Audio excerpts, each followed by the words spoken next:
জানো তো, আজ আবারও ঘরের চার দেওয়ালের মধ্যে থেকে বের হয়ে খেয়ে রাখা জলটা পেলেই চলে আসলাম মুক্ত খোলা আকাশের নিচে। যেন হারিয়ে গেছিলাম দুজনে। দূর থেকে আমার মাটির কাঁচা গন্ধ, কনকনে ঠান্ডা জল আমাকে যেন বলে আয়। সংসারের সেই দুইটাকে বাড়ির চার দেওয়ালের মধ্যে থেকে একটুখানি বাইরে এসে নিজেকে দেখ।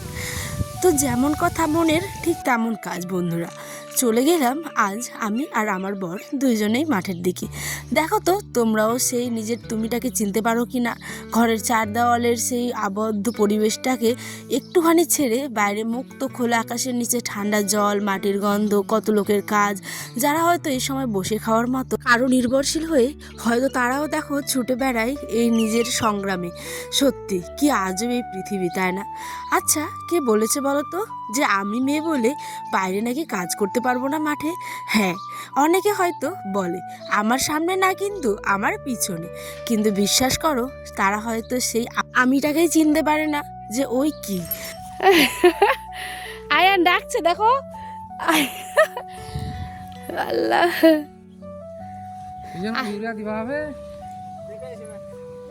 সুপ্রভাত। উত্তর দিনাজপুর জেলার ছোট্ট একটি গ্রাম থেকে আমি পাইল আমার নতুন পরিবারে তোমাদের অনেকটা স্বাগত।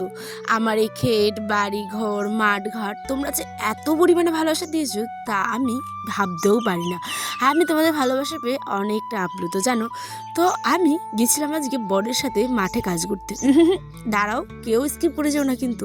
কে বলেছে বলো তো মেয়ে হলে মাঠে কাজ করতে পারে না? দেখো, আমি যেমন ঘরের চার দেওয়ালের মাঝখানে কাজও করতে পারি, ঠিক তেমনই কিন্তু বরের সাথে সমানভাবে মাঠে গিয়েও কাজ করতে পারি। এইটাই হচ্ছে গিয়ে আমাদের গ্রামগঞ্জের দিকে বউদের রোজগার দিনের গল্প। তো দেখো, আমার এই প্রকৃতির মাঝে এসে ভয়েস দেওয়াটাও কিন্তু প্রকৃতির মানুষেরা খুব পছন্দ করে, জানো। এই যে দেখো, মোরগ ছাগল সকালবেলা উঠে আজকে ভয়েসটা দিচ্ছি, তাই তোমরা হয়তো খুব মোরগের ডাক, ছাগলের ডাক শুনতে পাচ্ছ। তো ওই যে আমাদের নানান কাজে ব্যস্ত থাকার কারণে আমরা এগুলো কোথায় যেন হারিয়ে দিই দিন দিন, তাই না বলো? সত্যি এই মাঠে থাকা একটা মানুষের যে কত পূর্ণ করলে থাকতে পারে তা হয়তো তোমরা ভাবতেও পারবে না।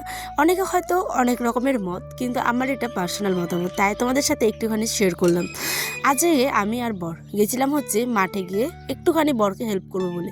সারাদিন খেয়ে বসে থাকি, তারপরেও কখনো যেন মনে হয় ইস, একটুখানি যদি বরের হেল্প করতে পারতাম তাহলে কতই না ভালো হতো। আর এইটা কাজ ঠিক কতটা যে আনন্দের, যারা হয়তো মন থেকে গ্রাম ভালোবাসো তারাই হয়তো বুঝতে পারবে। আজকে ছিলাম বিচন জমিতে। দেখো কতটা পরিশ্রম, একটা ফসল কষ্ট করতে গেলে যে এর পিছনে কতটা খাটনি থাকে তা হয়তো কেউ উপর থেকে দেখে বুঝতে পারবে না। তার মাঝেও নানান মানুষ দেখি আমাকে নিয়ে আবার কথা বলে, আমার না হাসি পায়। সত্যি কথা বলছি, হাসি পায়, কারণ তারা অনেকটা এখনও আমি মনে করি পিছিয়ে। মানুষের যে চিন্তা ভাবনাগুলো দিন দিন এত পরিমাণে উন্নত না হয়ে নিচু হয়ে যাচ্ছে তা দেখে আমি তো পুরো অবাক। তো কি করা যাবে, মানুষের চিন্তা ভাবনা মানুষের কাছে। তো চলো বন্ধুরা, তোমাদের কেমন লাগছে অবশ্যই কিন্তু আমাকে একটা কমেন্ট করে যেও। আমি আজকে ব্লগটা ছোট্ট একটা করেছি 4 মিনিটের, কারণ আমার পরিবারের আমি যা খাই যা করি সমস্ত কিছুই তোমাদের সাথে শেয়ার করি, কারণ তোমরা হচ্ছে আমার নতুন একটি পরিবার, তাই না? এখানে আমার ছোট্ট আয়নসোনা দেখো কত খুশি হয়ে গেছে। তারপরে দেখো বিচনটা যে হয়েছে, বিচনটা কত সুন্দর হয়েছে। এই বিচন আর 1-1.5 মাসের মধ্যেই কিন্তু সরিষা উঠে যাবে, তারপরে বিচন লাগানো হবে হচ্ছে ধান জমিতে। তো আজ আসি, দেখা হবে অন্য একটি ব্লগে। তার আগে একটা সিন না শেয়ার করে পারলাম না। দেখলে একটা ঠাকুমা ঘাস তুলতে এসে ছাগলের জন্য, বললাম না জীবন যুদ্ধের সংগ্রামটা কিন্তু সবার, তার নিজের নিজের ক্ষেত্রে। তো কোনো কাজই ছোট নয়, কোনো কাজই বড় নয়, সমস্ত কাজই সমান। তো আজ আসি, দেখা অন্য একটি ভিডিওতে। সকলে ভালো থেকো, সুস্থ থেকো, সাবধানে থেকো। আর হ্যাঁ, ওই যে বললাম ঘরের কাজটাকেও কিন্তু আমি যেহেতু গিন্নি, তাই আমাকে তো আবার সমস্ত কিছুই করতে হবে, তাই না? তাই ভালোবেসে সকালবেলা উঠেই সমস্ত কাজ যেমন মাঠের দিকে করলাম, ঠিক তেমনই রাত্রেও এসে আবার খাওয়া দাওয়া করলাম। ছিল ওলকপি দিয়ে, আলু দিয়ে, মাংস আর পাঁপড় ভাজা। একটুখানি মাংস এনেছিল তোমাদের দাদাভাই, সেই দিয়ে আমরা বর বউ মিলে আমাদের ছোট্ট কুচকু বাবুকে নিয়ে সারাদিনের ক্লান্তিটা দূর হয়ে গেল এইটুকু মাংস খাওয়া দাওয়া করে আনন্দের সাথে। তো তোমাদের কেমন লাগলো অবশ্যই কিন্তু কমেন্টে জানিও।